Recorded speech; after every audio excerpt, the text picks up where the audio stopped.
Bene, signore e signori, buon pomeriggio e benvenuti a Palazzo Franchetti per l'apertura del convegno il Commonwealth veneziano tra il 1204 e la fine della Repubblica, identità e peculiarità.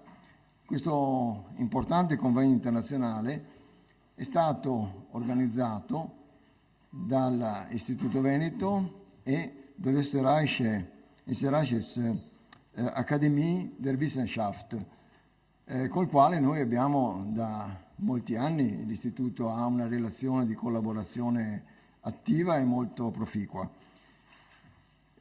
Hanno collaborato all'organizzazione del convegno il Centro Tedesco di Studi Veneziani, l'Università di Ca' Foscari di Venezia, e ha dato un contributo economico alla Regione Veneto, che noi ringraziamo. Questo è un convegno particolarmente interessante e importante. Chiunque abbia letto il programma, anche persone come me che non hanno una cultura umanistica, ma amano comunque leggere e capire di materie che sono un bene culturale fondamentale per la nostra vita, si rendono conto che questo problema che è stato posto al convegno è particolarmente rilevante. Se uno pensa che ai tempi di cui stiamo parlando, cioè in cui si parla nei tempi di questo convegno, le relazioni di tempo e spazio, se fossero riportate a oggi, direbbero che la Repubblica Venezia aveva rapporti molto costanti con realtà che stanno a lontananze superiori a quelle dell'Australia, se noi rapportassimo i tempi di navigazione e di scambio con i percorsi, insomma. Quindi ci sono delle realtà che saranno messe a fuoco al convegno che faranno emergere come questo sottile, intangibile forse, sensazione di dipendenza fosse in realtà invece alimentata da tutta una serie di elementi che verranno via via esaminati e decifrati. Quindi, ripeto, l'Istituto Veneto è stato molto felice che si potesse realizzare questo convegno, che poi si inquadra in una serie di altri convegni che sono stati tenuti su argomenti analoghi, non su questo argomento, ma insomma nel settore della storia della Repubblica Venezia e delle relazioni con i Balcani e l'Oriente. Non mi resta altro che augurare a tutti una proficua serie di incontri di lavoro e dare la parola al professor Schmidt, che parlerà dopo di me come organizzatore dall'altra parte delle Alpi, ma molto vicino a Venezia. Prego.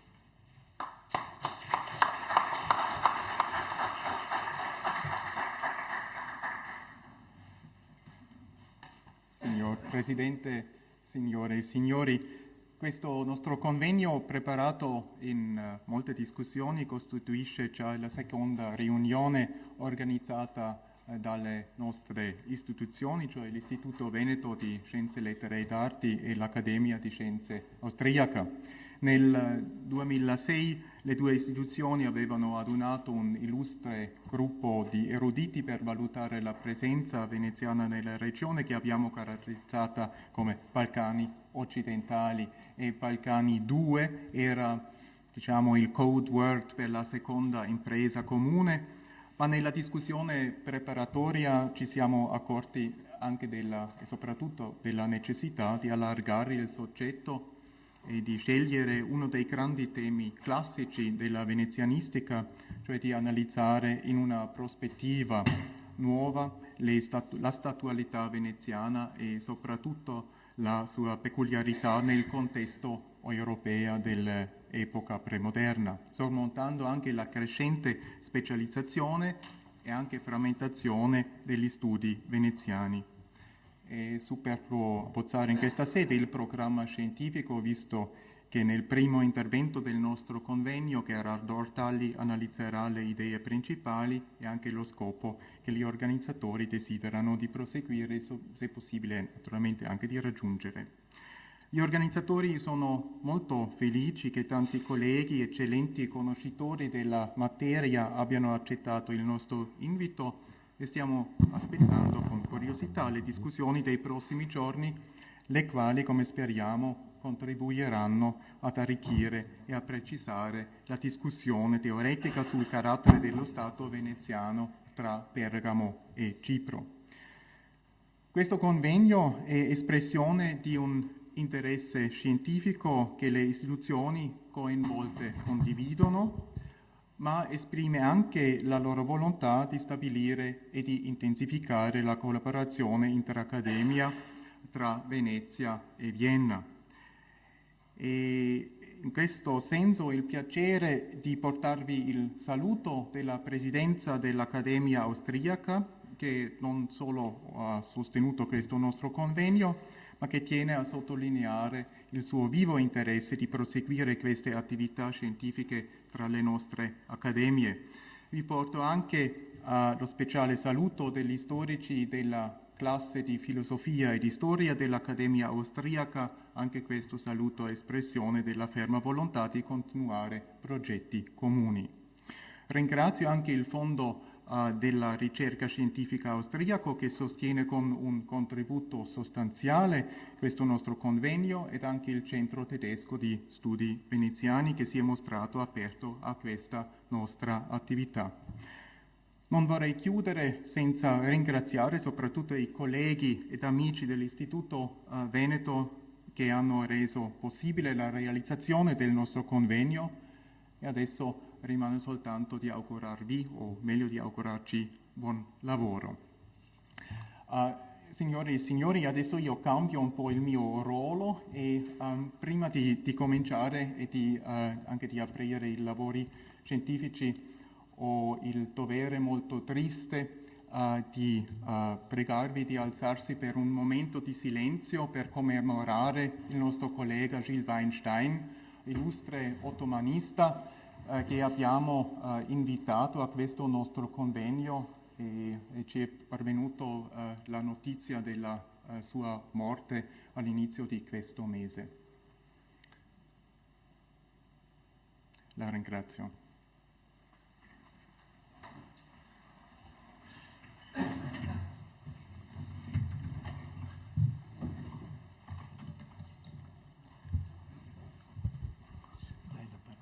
Sì. Allora, come avevo già annunciato, il primo intervento di Gerardo Ortalli in questo pomeriggio ci darà il programma scientifico del nostro convegno e con molto piacere che do la parola a Gerardo Ortalli. Sì, più che programma scientifico è qualche considerazione di partenza. Gentili colleghi, amici, signori, tocca a me aprire l'incontro con qualche parola che sarà inevitabilmente di carattere molto generale, intesa a dare ragione del progetto che oggi con la collaborazione di tutti voi prende corpo. Proprio per questo la prima cosa che devo fare è ringraziarvi per aver accettato un invito che poneva alcuni parametri in più rispetto ai normali inviti congressuali, proponendo non un tema di discussione, ma un progetto di verifica che in qualche modo ci vincolava a una prospettiva di lavoro. Questo nostro incontro nasce da lontano, è già stato detto dal collega amico Schmidt, da quando si vuole organizzare insieme all'Accademia Austriaca il convegno del 2006 Vienna e Venezia sui Balcani occidentali, Adriatico e Venezia tra il XIII e il XVIII secolo. Quei atti sono poi usciti a stampa nel 2009. Nell'ambito della collaborazione tra le due accademie, quel convegno doveva essere un primo tempo di uno spettacolo in due parti. Una rappresentazione che doveva prevedere un Balcani 2. Tanto che l'incontro che si apre oggi, per intenderci, l'abbiamo chiamato sempre, anche se non lo era più, Balcani 2. Avrebbe dovuto occuparsi del settore orientale dell'area generalmente balcanica. In realtà di quella ipotesi poco o nulla è rimasto. In sostanza è rimasta solo la perimetrazione cronologica, dalla Quarta Crociata alla fine della Serenissima.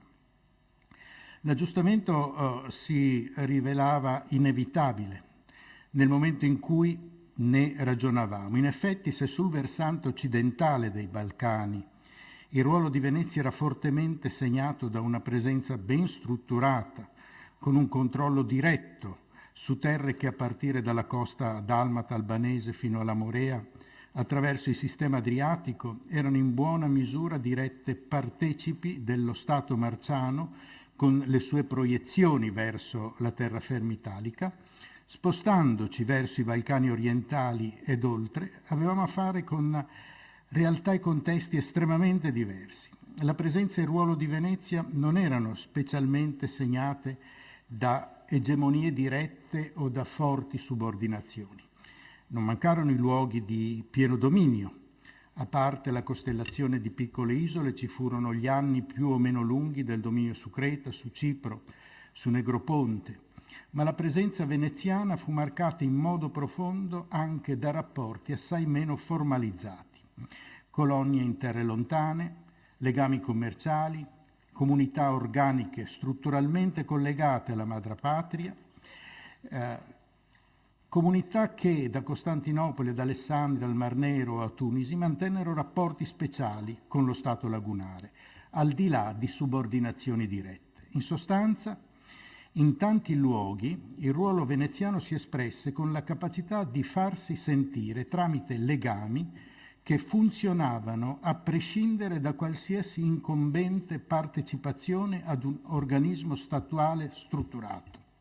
E anche dove il dominio di Venezia fu diretto, resta da chiedersi come la modesta società lagunare riuscisse a tenere sotto controllo un impero straordinariamente fuori misura rispetto a chi ne era al vertice, rispetto alla capitale, la dominante. Vorremmo chiederci come e su che presupposti si potesse mantenere a lungo un controllo su centri molto lontani, come si riuscisse a garantire un legame con insediamenti che apparivano quali membra staccate di un corpo comunque percepito interconnesso e unitario. Un'unitarietà, fra l'altro, fortemente complicata nel momento della creazione del dominio di terraferma, quando lo sguardo della capitale avrebbe dovuto soffrire di un pericoloso strabismo. A questo punto il quesito inevitabilmente si trasferiva al tema della statualità veneziana. Che tipo di organismo pubblico poteva garantire la sopravvivenza di quella unitarietà frammentata? Tanto più che molto si è invece parlato di fallimento di Venezia nella costruzione dello Stato moderno. In altre parole, dell'insuccesso nella definizione di una statualità coerente alle necessità dei tempi. D'altra parte, a fronte di questo fallimento, rimane la contraddizione di una Repubblica che ha poi saputo reggere con straordinaria e quasi anacronistica continuità per secoli, nonostante l'almeno apparente debolezza delle sue impalcature organizzative e di gestione di poteri. Le posizioni in ambito storiografico sono state e sono tutt'altro che univoche. Va detto che questa situazione di opinioni divergenti è di vecchissima data e si propose a un livello specialmente alto, pur scontando il peso delle polemiche e dei conflitti contingenti, fin dall'età umanistica e rinascimentale.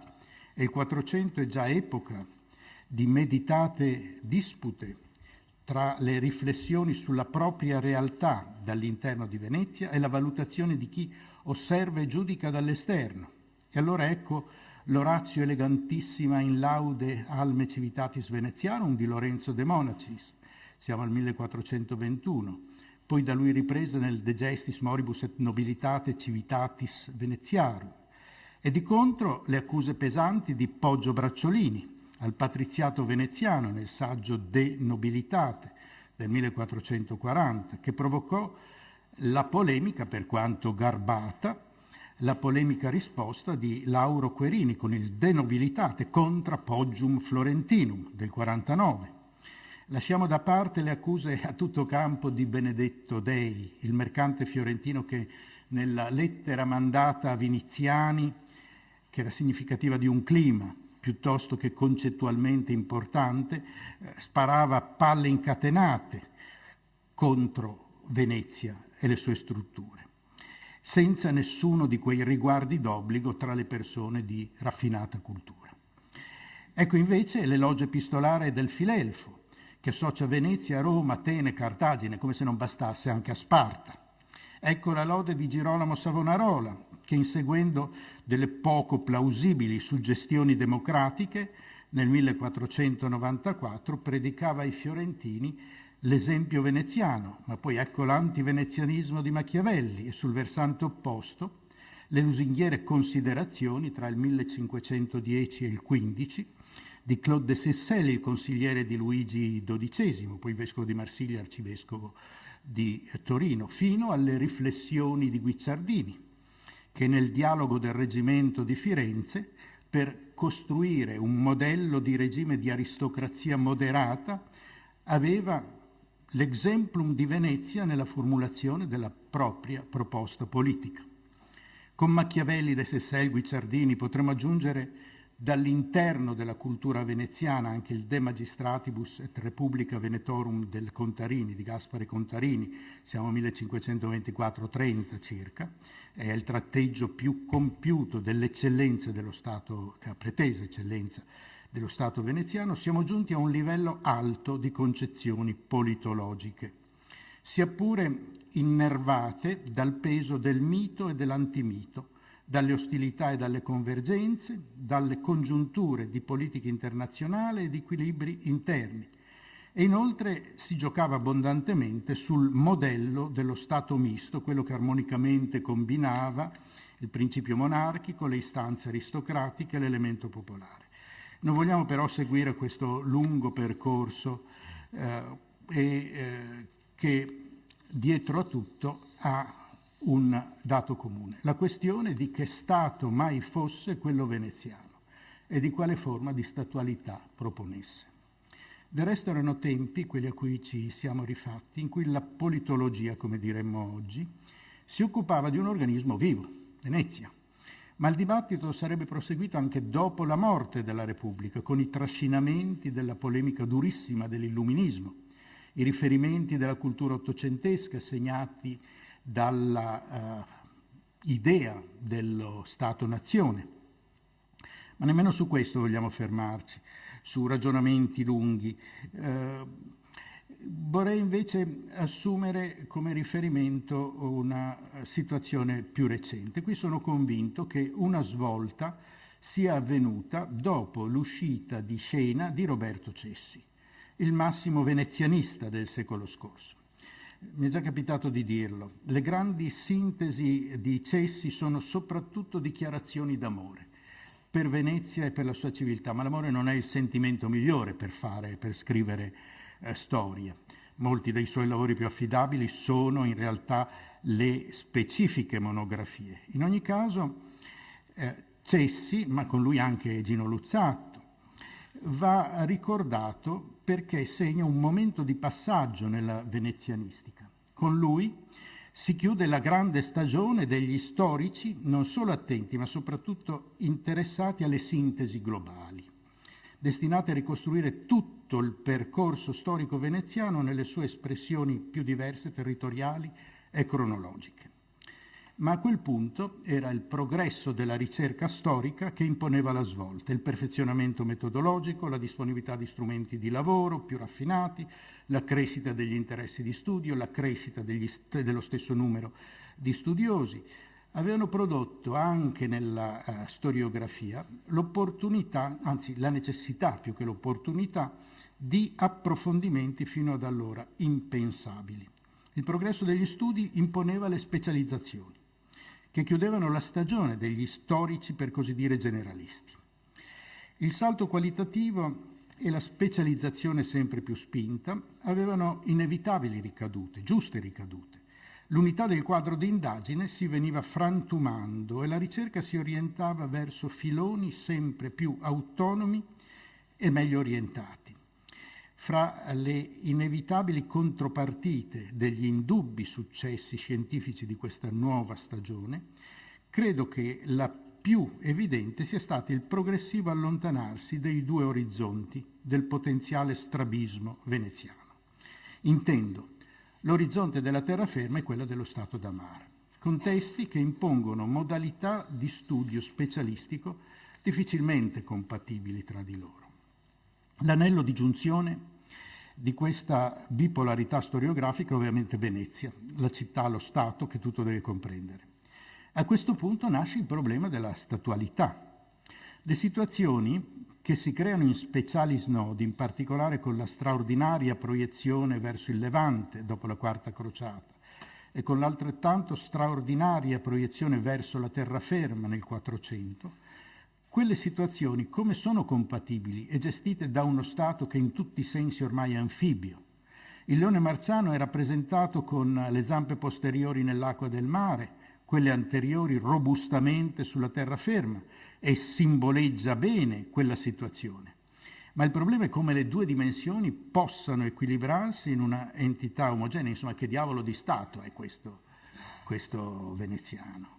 Non a caso proprio il problema della qualità dello Stato veneziano, dello Stato marciano, segna l'aprirsi della nuova stagione storiografica, quella che ho indicato del dopo Cessi, e non a caso mi pare che questa nuova stagione parta dai periodi ultimi della vicenda veneziana, dalla terraferma, e come segno della svolta possiamo riferirci al volume del 1956 di Marino Berengo sulla società veneziana alla fine del Settecento, con cui si apriva uno dei dibattiti storiografici più vivaci di questo dopoguerra.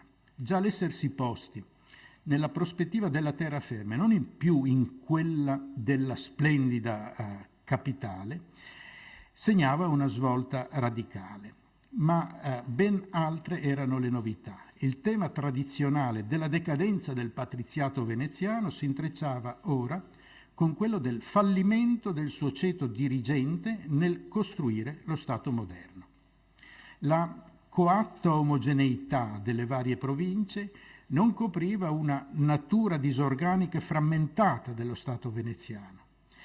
Si evidenziavano il basso profilo dell'amministrazione, l'inabilità a prospettare alternative rispetto ai vecchi privilegi, la frustrazione dei ceti dirigenti locali, l'incapacità del governo centrale di costruire una moderna burocrazia con la paura di cedere il potere ai non nobili, la mancata integrazione tra capitale e province di terraferma con le rispettive aristocrazie, altro ancora. Soprattutto emerge l'incapacità strutturale di uscire dai vecchi schemi del governo cittadino in vista di un moderno organismo statuale unitario. Erano posizioni di cui non si poteva non tener conto, ma il lavoro di Berengo, peraltro, puntava su una fase specifica della vicenda veneziana, per di più una fase di stanca decadenza. In ben altra prospettiva si poneva invece allora Angelo Ventura nel 64, con il volume Nobiltà e popolo della società veneta tra 400 e 500. Qui era l'intero complesso dei rapporti tra Venezia e il dominio ad essere passato al vaglio per 2 secoli di grande evidenza. Partendo dalla vocazione aristocratica della signoria si esaminava il processo di aristocratizzazione delle comunità suddite ratificato, se non promosso, da Venezia, con una chiusura in senso oligarchico. Fra arretratezze, miserie, squilibri e tensioni ne usciva una aristocrazia fondiaria, scarsamente capace, inevitabilmente corrotta. Tra sperequazione e inefficienza, Venezia fallisce nella costruzione di uno Stato moderno, perdendo le occasioni che le si proposero, per esempio dopo Agnadello e prima ancora al tempo della conquista di terraferma. Con la sintesi di Berengo e l'ampio disegno di Ventura il dibattito era aperto e giungevano subito le risposte con le recensioni di Cecil Clow, Alberto Tenenti, soprattutto Cozzi, il più affidabile dei venezianisti del secolo scorso. La questione dello Stato marciano era aperta e partiva dall'analisi della terraferma, sigillo a quella divaricazione inevitabile, credo, che vedeva ormai una parallela divaricazione anche negli studi fra stato di terra e stato da mare. La divisione era sostanzialmente imposta dall'approfondimento delle ricerche che rendevano, direi più che difficile, impossibile padroneggiare ad alto livello i due orizzonti. Non mancarono ovviamente le sintesi, i quadri generali onnicomprensivi, ma furono appunto sintesi. Il maestoso strabismo dello Stato marciano imponeva ottiche divaricate. Esemplare in questo senso è la vicenda editoriale italiana del volume del 73 di Friedrich Lane, ancora oggi riferimento per chi voglia affrontare la storia di Venezia, ma Storia di Venezia fu appunto il titolo che per ragioni di mercato l'editore italiano volle dare, ribattezzando in tal modo quello che in realtà è Venice Maritime Republic, un volume dichiaratamente orientato verso il mare. È un buon segno dell'evoluzione della storiografia, che andava oltre le vecchie strutture alle quali il pubblico dei lettori era evidentemente ancora abituato, quello della generalità, quello dell'unità. Anche a questo punto non vogliamo ripercorrere il lungo dibattito. Fermiamoci a quello che si è da allora considerato il fallimento veneziano nella costruzione dello Stato moderno.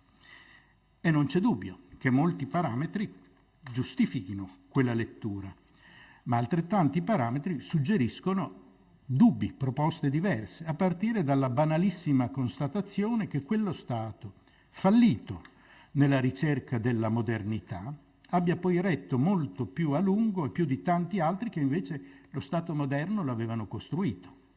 Qui allora si pone il problema che possiamo riassumere in una domanda di fondo, anche se ricca di ambiguità, su cosa sia o non sia lo Stato moderno, dove, quando, su che base, per che tempi lo si debba andare a cercare. In sostanza, ciò che tuttora penso è che la domanda su Venezia fosse utile, ma posta forse in modo improprio.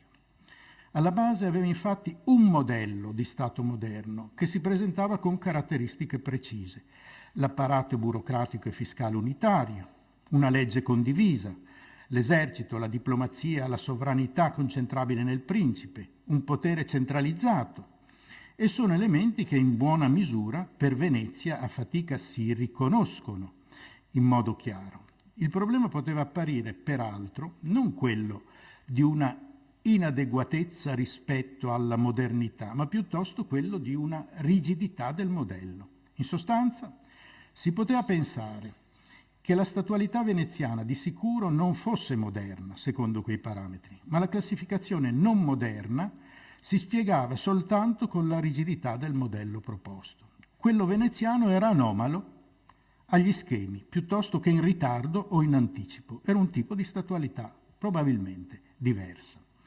Qui io dichiaro i miei limiti, faccio fatica nelle teorizzazioni. Da medievista però mi colpiscono i ripensamenti in atto, per cui oggi si tende a parlare piuttosto che di Stato cittadino, territoriale, regionale, composito, giurisdizionale e così via.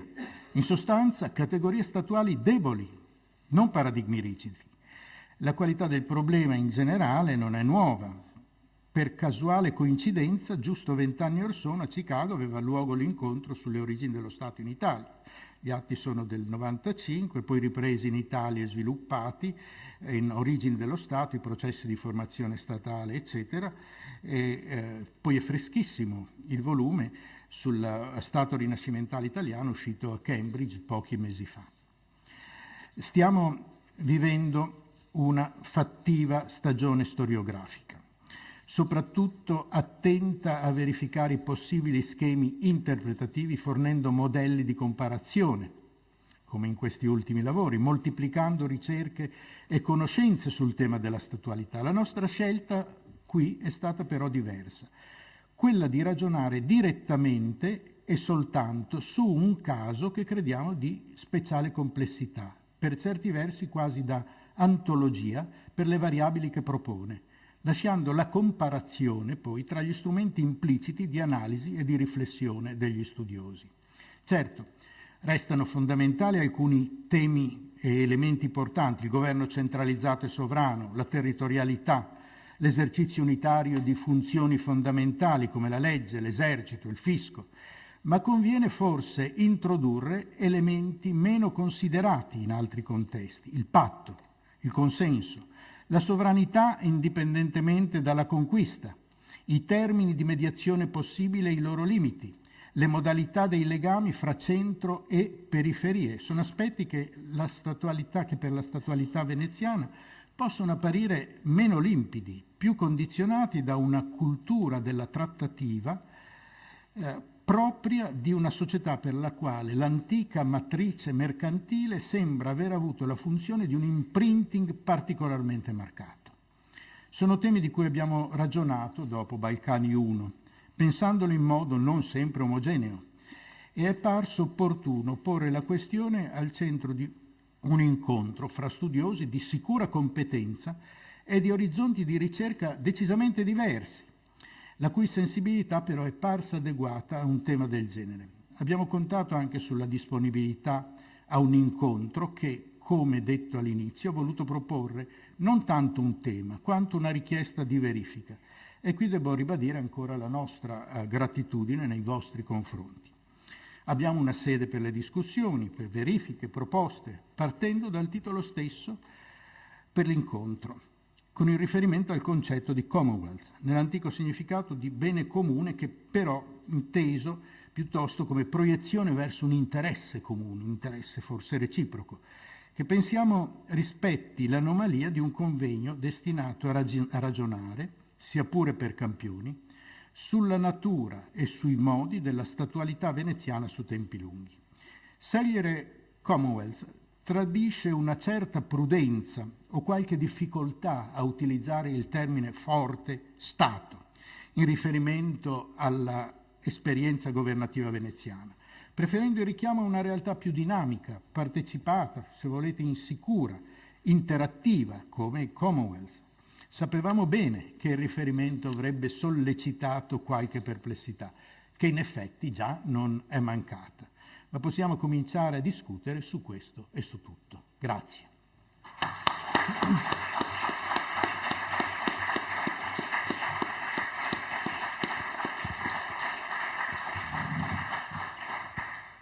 Ringraziamo Gerardo Ottali di questo grande, generoso panorama sull'idea del nostro convegno, che è comunque un panorama che è stato anche programmatico nel suo carattere.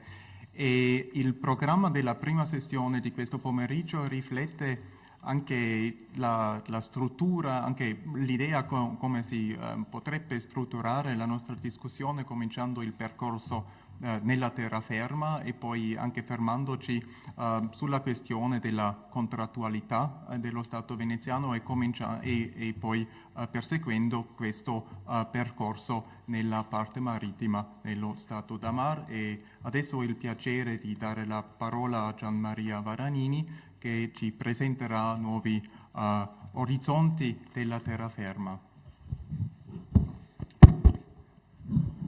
Grazie. Sì, io ho inteso l'idea guida di questo convegno, cioè il fatto stesso che sia stato così pensato e organizzato, come un severo rimprovero per quella folta schiera di storici alla quale appartengo da ormai più di 30 anni, che ha approfondito le ricerche sulla terraferma veneziana, soprattutto per quello che mi riguarda a proposito del 3400, ecco, e che ha, come dire, in qualche modo diciamo pure rimosso o trascurato il problema appunto dello Stato d'Amar, no? Ecco, come Gerardo ha appena ricordato. Ecco, la punizione è che la mia relazione fra le 24-25 di questo convegno è la sola che ha nel titolo la parola terraferma, e tutte le altre riguardano nel titolo, ma sicuramente anche nella sostanza, riguarderanno appunto o a pari titolo lo Stato da terra e lo Stato da mar, o esclusivamente appunto lo Stato da mar. Ecco, quindi ho una responsabilità notevole. Ecco, sicuramente quello che riuscirò a dire sarà diciamo, insufficiente a diciamo, fornire elementi adeguati alla discussione. Ecco, è vero quello che dice il testo programmatico del convegno, che gli studi, cito, hanno spesso sezionato la realtà veneziana in settori che talvolta finivano con presentarsi come quasi autonomi tra loro, anche a prescindere dal riferimento alla globalità dell'esperienza veneziana.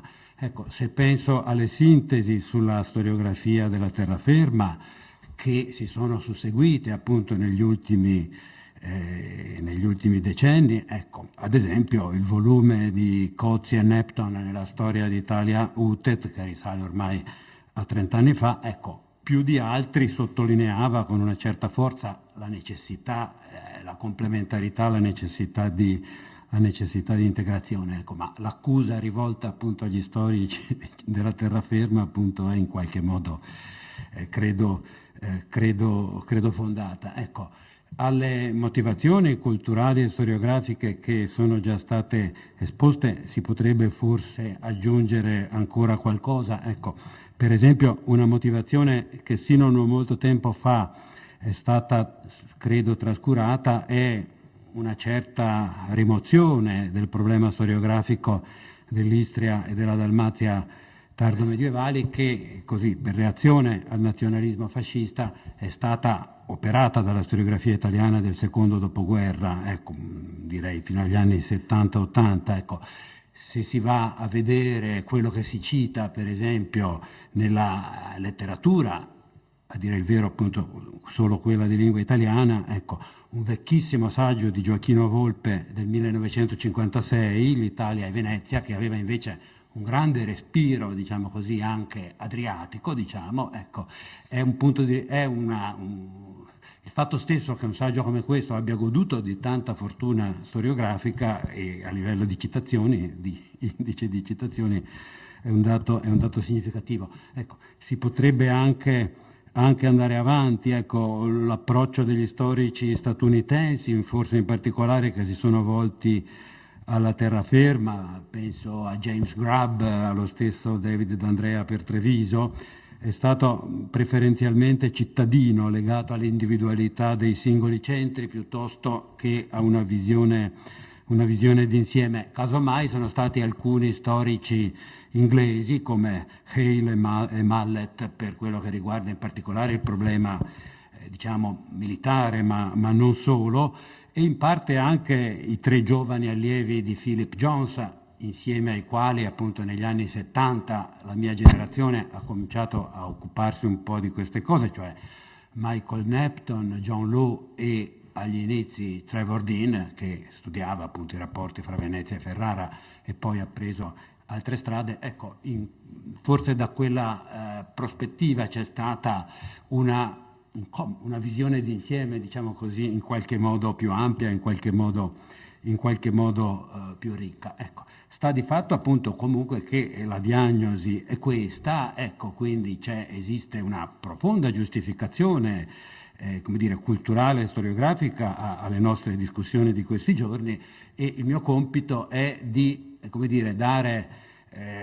non dirò un censimento, ecco, ma di dire qualche cosa a livello dei problemi, no? Ecco, che riguardano la terraferma. Il titolo che Gherardo mi ha assegnato è felicemente ambiguo. I nuovi orizzonti della terraferma hanno infatti, sono speculari, sono i nuovi orizzonti, il nuovo sguardo che Venezia lancia, ma anche quello di nuovo che il legame con Venezia può offrire dal punto di vista dei commerci, dal punto di vista anche culturale ai ceti dirigenti delle città di terraferma. Ecco, e partirei da alcune definizioni e da alcuni riferimenti così di carattere geografico e geopolitico che sono peraltro noti.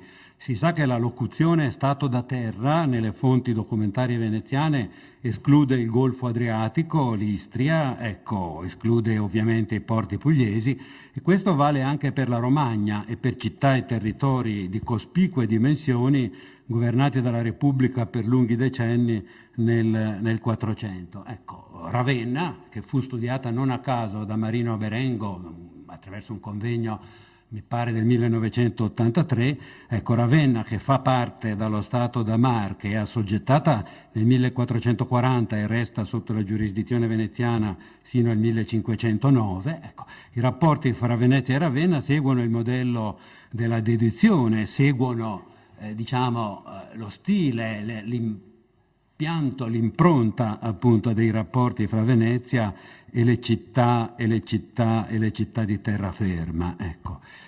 E per converso la situazione romagnola ci presenta e presentava già da lungo tempo nel 400 un'altra situazione molto più ambigua, che è quella appunto di Ferrara, dove ancora nel 400 il visdomino veneziano continua a esercitare funzioni pubbliche con i suoi fanti e i suoi birri che intervengono armati dappertutto a cercare contrabbandieri, a cercare salinari abusivi. Quindi in un certo senso gli orizzonti della terraferma non coincidono con lo Stato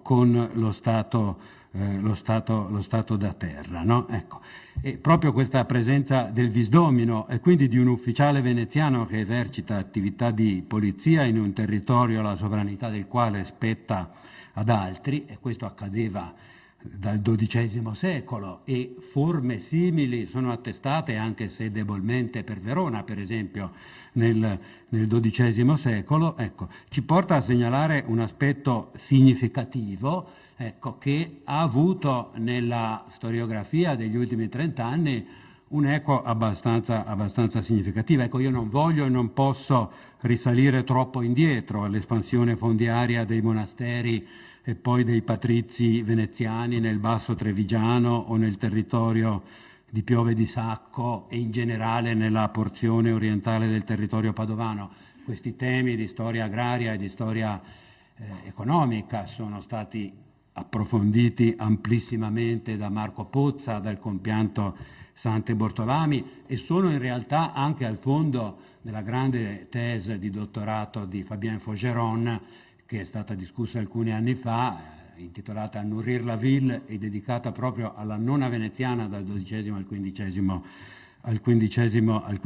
secolo. Quindi c'è un pregresso che è un pregresso, come dire, molto importante e anche molto ovvio dal punto di vista economico e sociale. Ecco. Ma va pur ricordato il fatto che le città della Marca Trevigiana sono nell'orizzonte delle carriere politiche di un certo numero di patrizi veneziani già nel 200, in un modo abbastanza preciso. In momenti topici poi della storia della Marca Trevigiana e in generale dell'Italia nord-orientale dal punto di vista politico.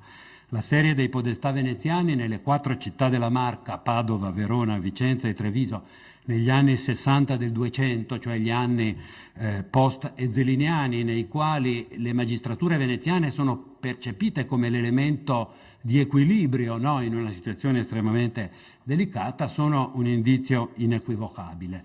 Forse meno nota, ma non meno eloquente, è la lunga serie di podestà veneziani nella riviera benacense occidentale, nella magnifica patria di Salò, ecco, un ente territoriale allora in gestazione che nei crucialissimi, in un altro momento cruciale, gli anni 30 del 300, gli anni della guerra fra Venezia e gli Scaligeri, gli anni appunto nei quali per la prima volta Venezia si volge alla terraferma, ecco, per 15 anni quel territorio è governato appunto da patrizi veneziani e non si tratta certo di un caso.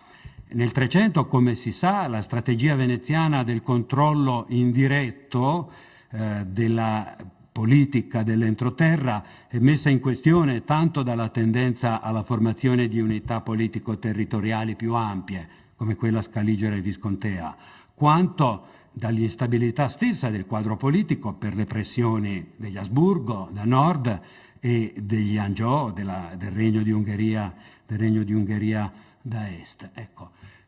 Questo insieme di cose, a proposito del Trecento, ha fatto di Treviso e del dominio veneziano su Treviso nella seconda metà del Trecento, come dire, un elemento significativo, un campione significativo. Ha posto questa città e questo territorio nel mirino della storiografia, già Nepton nel 1980, poi una monografia di Federico Pigozzo alcuni anni fa, poi un saggio recente di Girgenson, no? Ecco.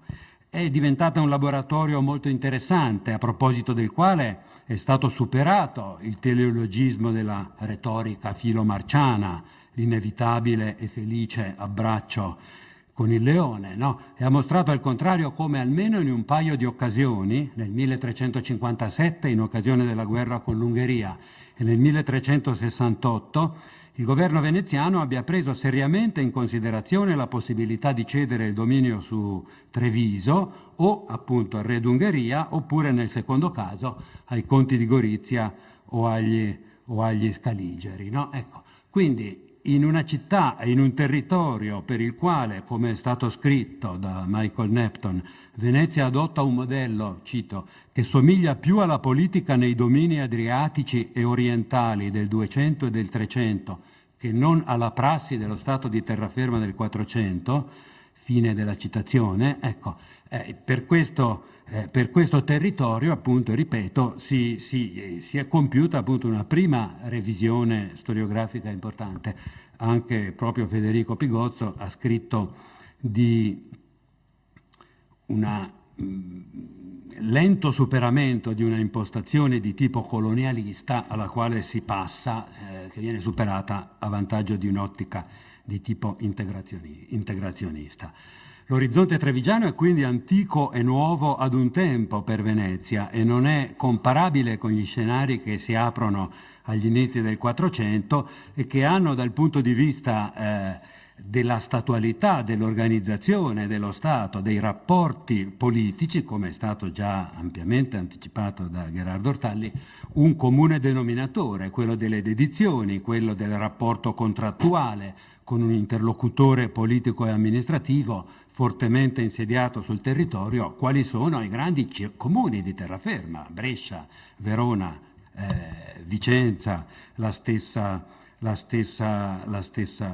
Padova. Ecco, questa novità delle dedizioni è per certi versi irreversibile ed è destinata a proiettare i suoi effetti sull'intero arco cronologico della età veneziana, se è vero, come è vero, che questi testi talvolta figurano in limine perfino alle ristampe degli statuti veneziani, degli statuti delle città della terraferma della metà del Settecento. Questi accordi bilaterali sono la spina dorsale dell'assetto istituzionale della terraferma, tanto nella realtà, perché la rinegoziazione delle dedizioni è un fatto reale e ripetuto nel corso del Quattrocento, quanto anche nella narrazione e nella autorappresentazione che i ceti dirigenti delle città soggette elaborano. È in forza della dedizione che Verona, Vicenza, Brescia possono autodefinirsi civitas superiorem non recognoscens e fingere, fra virgolette, una autonomia che ha dei margini reali ed ha una proiezione identitaria appunto forte e significativa. C'è una relazione appositamente dedicata a questi temi e quindi non voglio appunto approfondire, ecco, ma si ha in più occasioni nel caso delle dedizioni il senso di un nuovo inizio. Quando nel 1404 a Vicenza, nel 1427 a Brescia, nel 1405 a Verona, i consigli cittadini che approvano le dedizioni sono consigli costituiti da 2 cittadini per contrada, per piccola topografia urbana, per piccola circoscrizione urbana. Questo è un segnale inequivocabile di una volontà di offrire, diciamo così, una forza di rappresentanza, no? Quindi è questo che consente, dicevo, di definirsi civitas superiorem non recognoscens o addirittura res publica. Il termine res publica non è solo del lessico propagandistico degli umanisti di terraferma, ma è anche usato, sia pure non, come dire, senza grandissima frequenza, nella documentazione ordinaria, diciamo, no? Su questi temi ci sono dei saggi importanti, a partire da uno, secondo me, tuttora fondamentale, di Aldo Mazzacane sullo Stato e il dominio a Venezia nel secolo della terraferma, nella storia della cultura veneta. Ci sarebbe da ragionare sul cambiamento da comune a dominium nelle fonti veneziane, ma ripeto, avremo poi magari modo di approfondire nella discussione. Torniamo brevemente sul piano dei fatti, delle concrete modalità di esercizio del potere istituzionalizzato in periferia sul territorio. La delega implicita nel rapporto bilaterale di dedizione, che salvaguardava per ogni comunità e per ogni territorio la continuità istituzionale e politica col periodo precedente, ecco, questa delega implicita lascia sopravvivere quegli elementi distintivi che derivavano alle singole città da una storia estremamente complessa e che continuarono in buona parte a caratterizzare e a distinguere l'uno dall'altro i diversi territori sino alla fine della Repubblica e oltre, ancora nel XIX secolo e per certi aspetti fino ad oggi, anche se oggi la megalopoli padana, la città diffusa, ci pone di fronte degli orizzonti diversi. Le comparazioni tra gli stati regionali italiani del Quattrocento, che sono state uno degli esiti migliori della recente stagione storiografica che Gherardo Ortali ha poco fa evocato, ricordo per esempio un convegno sullo Stato fiorentino del 1996, con atti pubblicati nel 2002, ecco, mostrano appunto quanto sia profonda la diversità fra il contrattualismo veneziano, il meccanismo delle dedizioni che si articola soprattutto fra Venezia e le grandi città appunto della terraferma centro-occidentale e l'assetto invece degli altri stati regionali. Qualche dato è utile. La terraferma costituiva un aggregato di territori di oltre 30.000 km² complessivi, con distanze anche di 230 km tra la dominante e i capoluoghi provinciali più lontani, come Bergamo, Cremona per qualche periodo, la stessa Crema, a differenza degli 80-90 km che separano Milano e Firenze dalla più lontana delle città soggette. Il rapporto demografico fra Venezia e le fiorentissime Brescia e Verona di fine 400 è di 2-1. Brescia ha 55.000, fra i 55 e i 60.000 abitanti alla fine del 400, mentre il rapporto tra Firenze e la più grande delle città soggette, cioè una Pisa in crisi profonda, è di 10 o 12-1, e simile è la proporzione per lo Stato visconteo sforzesco tra Milano e le città lombarde ed emiliane, Como, Novara, Pavia, Asti, Parma, Reggio. L'unica parziale eccezione è Cremona. Ecco, si aggiunga che se nel rapporto con Padova e Treviso resta, diciamo così, questa bilateralità, ma Venezia può mettere in campo una pressione fondiaria ed economica molto forte, ecco, per quello che riguarda città come Vicenza, Verona e Brescia, ecco, questa dimensione di una integrazione economica fra la città dominante e le città soggette è, diciamo pure, del tutto assente. Ecco, un ragionamento di questo tipo rinvia ad un concetto, ad un'idea, se volete ad uno slogan, che è quello delle due terraferme, che è, come dire, in qualche modo entrato nell'uso o nel lessico storiografico, no? E che significa sostanzialmente riconoscere la profonda diversità delle relazioni economiche, politiche e sociali fra Venezia e Padova e Treviso da un lato e le altre città venete e lombarde, dall'altro. Ecco. Quindi resta questa bilateralità dei rapporti, resta questa multipolarità dello Stato. Non per caso nel 1509 questo eterogeneo insieme di territori o se si preferisce questo conglomerato o miscuglio. Nella chimica i miscugli sono, come dire, realtà che non hanno reazioni, diciamo così, reazioni a livello strutturale fra di loro, non esistono reazioni appunto fra le diverse unità. Nel 1509, dicevo, questo eterogeneo insieme di territori si scompone secondo le linee del tutto prevedibili delle identità distrettuali. Su questo ci sono stati tantissimi studi recenti, fra i quali un importante convegno che abbiamo svolto proprio qua. In quel momento si interruppe un processo che era sia pur debolmente iniziato ed è interessante appunto vedere alcuni indizi di questo tendenziale superamento appunto di queste prime deboli tracce di uno scenario condiviso, di un orizzonte comune appunto che noi possiamo intravedere appunto nella seconda metà del 400. Elenco alcuni di questi indizi. Ben nota e dal forte valore simbolico è la nascita e il consolidamento della serie archivistica Senato-Terra, dal 1440 circa in poi, distinta dalla serie Senato-Mare. Attorno al 1460 parte un piano, non si sa poi quanto effettivamente realizzato, per la redazione di carte topografiche dei territori della terraferma, nel quale rientra ad esempio una celeberrima grande topografia del territorio veronese nota come Carta dell'Almagià, che è appunto il frutto di questa iniziativa. Come documentò Nepton in un saggio di molti anni fa, il Consiglio dei 10 in questi anni, a partire dagli anni 70, si occupa delle questioni di terraferma con un piglio e una intensità diversi a partire rispetto ai decenni precedenti, e articola via via le sue competenze in dialettica con gli avogadori di comune e con gli auditori nuovi. Ancora, per certi aspetti, vista dalla prospettiva della terraferma, è forse l'indizio più significativo.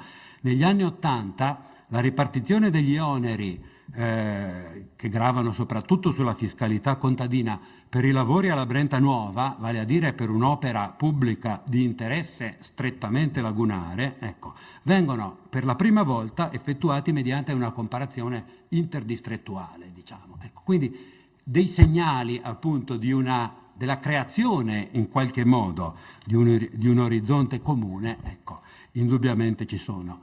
Potrei facilissimamente elencare altrettanto indizi in contrario, no? Di quella fragilità strutturale che poi Agnadello mostra.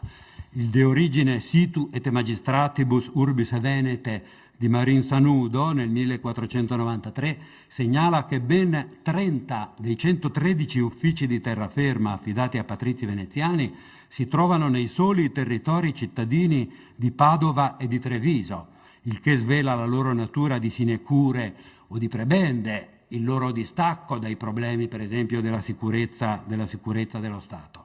Alcune pungenti osservazioni di James Grubb hanno permesso di constatare che ai primi del Cinquecento, 100 anni dopo la conquista di Vicenza, i collegi di governo della dominante ignoravano completamente anche i minimi rudimenti del funzionamento dell'estimo, di un meccanismo fondamentale per la fiscalità della terraferma. Nell'anno di Cambrai, sempre una splendida fonte diaristica pubblicata da James Grubb, perfino la conoscenza geografica del territorio trevigiano e padovano lascia a desiderare. E si potrebbe continuare. Quindi è un quadro fortemente contraddittorio questo della seconda metà del 400, nel quale certamente ci sono elementi di un dialogo, di un superamento di quel particolarismo che poi Agnadello bruscamente interrompe, ma abbiamo anche appunto questa eredità del passato.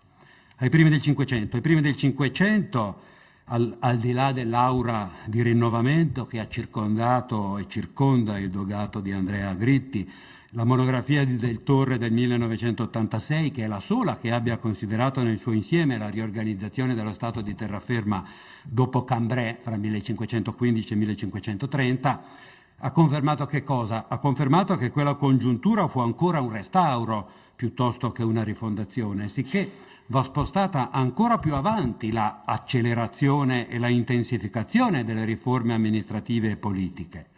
Alla metà del Cinquecento sì che le cose, la prospettiva, l'ottica, l'orizzonte in qualche modo cambia, con la creazione delle magistrature specifiche orientate alla gestione del territorio, provveditori sopra beni inculti, provveditori sopra beni comunali, provveditori sopra confini, il formidabile sviluppo della cartografia politica nella seconda metà del Cinquecento, il problema dei confini. C'è stata una lunga serie di volumi di un progetto di ricerca di interesse nazionale coordinato da Alessandro Pastore, al quale hanno partecipato molti storici moderni del Triveneto e anche di altre regioni, appunto, che ha mostrato così inequivocabilmente questo scollinamento, questo cambiamento, no? Anche avendo poi il 400 come punto come background, come punto di riferimento.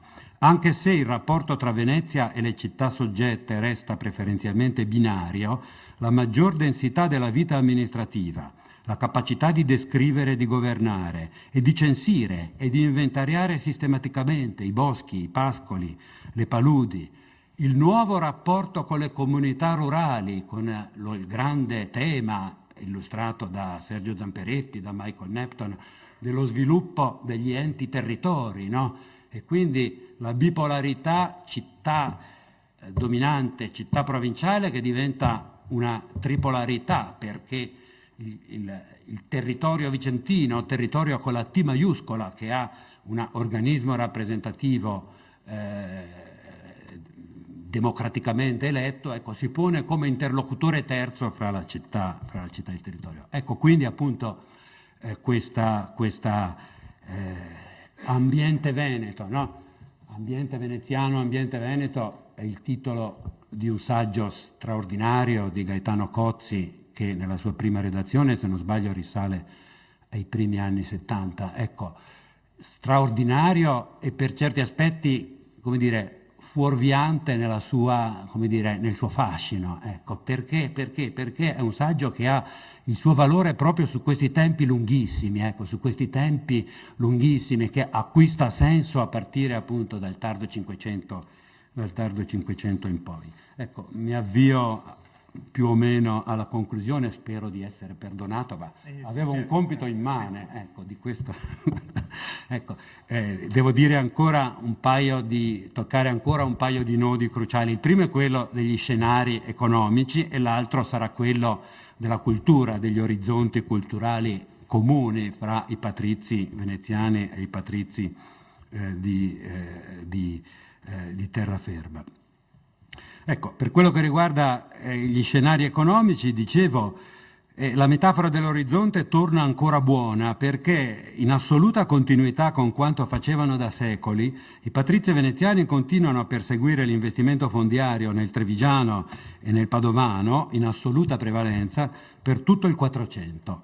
Il flop dei loro acquisti nell'occasione d'oro, costituita dalle enormi aste dei beni ex Scaligero Viscontei e anche dei beni ex Carraresi, è inequivocabile al riguardo. Ecco, una serie infinita di ricerche, compresa l'amplissima indagine promossa dalla Fondazione Benetton e il tantissimo che si è scritto sulle ville, ha confermato che il panorama quattrocentesco dell'investimento fondiario e delle relazioni da questo punto di vista fra Venezia e la terraferma è abbastanza complesso, no? È molto significativo che alcune podesterie minori che cercano e hanno autonomia dalle città maggiori come Bassano e Cologna Veneta sono luogo di come dire, investimento preferenziale da parte dei patrizi veneziani. Ma lo stesso alto e medio territorio trevigiano è molto meno massicciamente toccato dalla penetrazione fondiaria veneziana di quanto non si pensasse. E vicentino e veronese, per non parlare del bresciano e del bergamasco, restano off limits da questo punto di vista. Resta sostanzialmente appunto la gronda lagunare, dalla Tisana al Polesine, e quindi l'orizzonte vero, quello che si vede dai campanili e dai palazzi veneziani, anche se la giornata non è limpidissima, perché se è limpidissima si vedono anche i monti, però se no si vede abbastanza più vicino.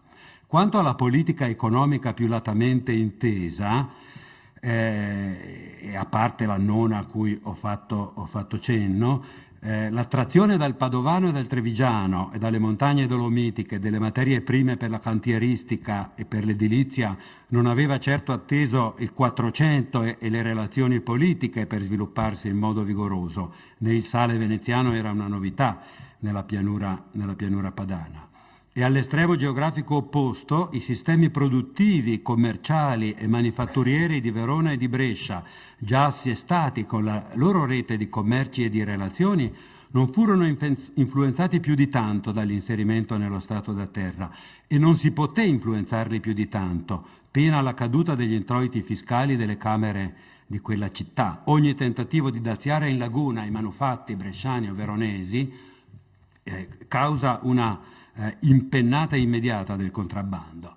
Ne conseguono due cose. La prima è che né nel breve né nel medio periodo un mercato regionale si crea, come è stato ampiamente dimostrato in più saggi coordinati da Paola Lanaro, se non forse in un tempo molto più protratto, molto più avanti nel tempo, no? Ancora una volta il Settecento è un punto d'arrivo, no? L'immagine della dogana di terra che l'architetto Alessandro Pompei costruisce a Verona nel Settecento, ma non c'è neanche un leone di San Marco, c'è solo lo stemma cittadino su quelle colonne neoclassiche, no? Ecco, è l'indizio di che cosa? È l'indizio che ancora a quell'epoca si concepiva, diciamo così, il rapporto tra Verona e Bolzano, Verona e l'Adriatico, ecco. Come dire, o si voleva concepirlo, diciamo così, in una dimensione in qualche misura autonoma. La seconda conseguenza è certo che le opportunità fornite dal mercato realtino e attraverso di esso dai mercati orientali, anche balcanici e adriatici, non sono irrilevanti, ma è abbastanza interessante che, come risulta dalle ricerche di Edoardo Demo, queste opportunità risultino particolarmente feconde, mi riferisco per esempio al settore tessile, per la manifattura di una città come Vicenza, che non aveva nel Quattrocento né un monopolio produttivo e corporativo sul proprio contado e una pregressa struttura di mercato e di commerci, come Verona e come Brescia, e neppure una pregressa forte interazione e dipendenza dall'economia della metropoli come Treviso e Padova. No? Quindi l'orizzonte economico può anche essere appunto occasionalmente per le città di terraferma una innovazione significativa, in un contesto che resta tuttavia questo di economie alveolari, diciamo così, di economie distrettuali che sostanzialmente prevale. Ecco. L'ultimo punto sul quale mi soffermo è quello della, diciamo così, della prospettiva di carattere culturale. No? Anch'io avevo qui inserito un riferimento al fatto che tutti siamo figli e nipoti di Angelo Ventura e di Marino Berengo e delle loro ricerche e riflessioni degli anni 50, 60, 70 a proposito del rapporto fra Venezia e la terraferma e anche a proposito dei consigli cittadini e dei patriziati. No? È noto a tutti che pochissime famiglie provenienti dalle città di terraferma sono aggregate al patriziato. È noto a tutti che pochissimi individui nel Quattrocento svolgono ruoli politici importanti per la dominante. È celebre il caso del giurista Bartolomeo Cipolla, professore all'Università di Padova, che rappresenta la Repubblica di Venezia alla dieta di Ratisbona, ma è celebre proprio perché è una rarissima avis. Non a caso è un'altra testimonianza del pieno Settecento che ne fa fede. Il consiglio politico alla Repubblica di Venezia di Scipione Maffei, che cos'è? Un aspro rimprovero ai patrizi veneziani per la loro miope chiusura rispetto a nobili o patrizi, ricchi come voi, colti come voi, e che da sempre sono stati esclusi dal governo dello Stato. La barriera restò insormontabile. La colpa capitale era stata commessa agli inizi del Quattrocento. Come ha scritto Rainer Müller nel suo recente volume sulla cittadinanza, sarebbe stata, quella dei primi del 400, in teoria l'occasione per crearsi la cittadinanza di uno Stato moderno ante litteram, o per rivisitare la cittadinanza della Roma antica, come Caracalla che nel 211 crea cittadini di Roma tutti gli abitanti dell'impero. Sarebbe stata quella appunto l'occasione di concedere a tutti i soggetti la cittadinanza veneziana, ma Venezia rimaneva nell'essenza una città, benché capitale di uno Stato, e non poteva fare un passo del genere. Ma allora perché il sistema restò in piedi e restò in piedi appunto, come ci ha ricordato Gherardo Ortalli, in un modo appunto così straordinariamente longevo e straordinariamente per certi aspetti miracoloso? Ebbene, da questo punto di vista credo appunto che la dimensione culturale, letteraria e della cultura religiosa, ecco, abbia un profondo significato, ecco, che è stato illustrato anche dalla storiografia.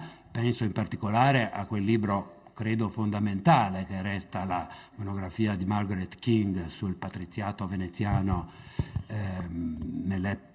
sull'umanesimo veneziano nell'epoca del patriziato del 1986, no? Ecco, trascuro qui alcune riflessioni sulla letteratura politica che sono già state svolte, ecco.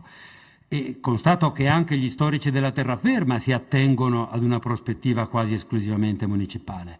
Possono essere anche filomarciani, come il cancelliere padovano Gian Domenico Spazzarini, possono inserire riferimenti alla dedizione e alla conquista veneziana, ecco, ma mai si guardano intorno, mai si occupano del dominio nel suo insieme. L'eccezione che conferma la regola, anche perché proviene da un intellettuale di terraferma, ma non radicato in un municipio, non un cittadino, è il De Reipublice Venete Administrazione Domi et Foris Liber di Jacopo da Porcia, il nobile friulano che lo scrive nel 1492 e che appunta le sue critiche sul cattivo funzionamento della giustizia d'appello amministrata dai tribunali di Venezia, propone una diversa organizzazione militare che integri i sudditi e pensa a se stesso e ai nobili friulani e alla loro vocazione militare. Ecco, e lo fa con un respiro, diciamo così, attento allo Stato, diciamo così, attento all'ampiezza del territorio. Eppure è proprio il piano delle relazioni culturali, della letteratura, della formazione universitaria che individua uno spazio di confronto significativo, che si riverbera anche sul piano della cultura politica, della pratica quotidiana di governo e favorisce in ultima analisi la tenuta del sistema. Alle grandi figure che nella prima metà del Quattrocento avevano fatto da battistrada su questo piano, Zaccaria Trevisan, Ludovico Foscarini, promotore in più città della riforma statutaria e 10 volte rettore di città, Francesco Barbaro 7 volte rettore di città. Ecco, fa seguito a queste grandi figure, fa seguito nella seconda metà del Quattrocento, come ha mostrato appunto il libro della King, un straordinario intensificarsi delle relazioni culturali e ad esempio dell'esperienza di vita comune presso l'Università di Padova. Gli studi del diritto, certo, la formazione giuspubblicistica dei patrizi di terraferma, gli studi del diritto, certo, sono, dicevo, un luogo di incontro. Certo, la formazione giuspubblicistica dei patrizi di terraferma rifluisce inevitabilmente a rafforzare i collegi municipali dei giuristi, ma chi studia diritto canonico, per esempio, veneziano o veronese o bresciano, si trova poi a fianco nelle abbazie e nei canonicati, talvolta già da studente. E non meno importante è la formazione retorico-umanistica, che si esprime per esempio nelle orazioni di laurea, oppure in generale nella pratica di una mediocre letteratura e poesia, o ancora nel culto dell'antico, si pensi al sanudo epigrafista e alle sue amicizie erudite. L'epistolario di Francesco Barbaro è straordinaria testimonianza di questo clientelismo virtuoso, di queste relazioni intense che si sviluppano ai rami più bassi in un sottobosco retorico di nessun valore estetico, ma di grande significato sociale e in senso lato politico. Se si studia per esempio l'epistolario di Bartolomeo Pagello, come ha fatto Barbara Marx ancora credo quasi 40 anni fa, una studiosa appunto che ha lavorato nel centro tedesco di studi veneziani, ecco, appunto si vede appunto quanto, si percepisce quanto sia rilevante, specialmente per gli anni 70-80, appunto, tutta questa dimensione che si alimenta poi della ritualità civica, dei discorsi di saluto al rettore che viene, e così via, insomma, no? Ecco, del resto proprio la breve durata del mandato dei rettori, l'esiguità del loro staff, fa sì che questo piano di mediazione culturale e sociale sia di grande rilievo, se non essenziale, proprio per assicurare, come dicevo, relazioni anche politicamente positive. E lo stesso si potrebbe dire delle ambasciate ai dogi che fotografano le gerarchie sociali di terraferma e in qualche modo le riconoscono e le ratificano. Un cenno infine alla tematica ecclesiastica e religiosa che mi interessa qui è richiamare non tanto o non solo per la dimensione politica, ovviamente di importanza cruciale e tante volte studiata negli ultimi decenni da Girgenson, da Del Torre e da tanti altri, no? Controllo delle nomine dei vescovi, no? I vescovi come rettori di complemento o come magistrati alle anime, come diceva appunto Adriano Prosperi, ecco. Ma poi i benefici ecclesiastici, canonicati, religione civile e rituale civico, tutti aspetti ben noti sui quali l'interesse è forte e condiviso, no? Ecco, e ultimissima cosa, così finiamo appunto con una nota spirituale, un po' meno considerata forse nella sua importanza sul piano politico come vettore di consenso, nonostante ci siano tantissimi studi, è l'orizzonte spirituale, l'aura di consenso del quale gode la proposta spirituale, ma anche di riforma monastica, di regolata religiosità, che è animata appunto dalla grande generazione dei pii patrizi di primo 400, da Ludovico Barbo a Lorenzo Giustiniani e a tanti altri. Ecco, ho finito.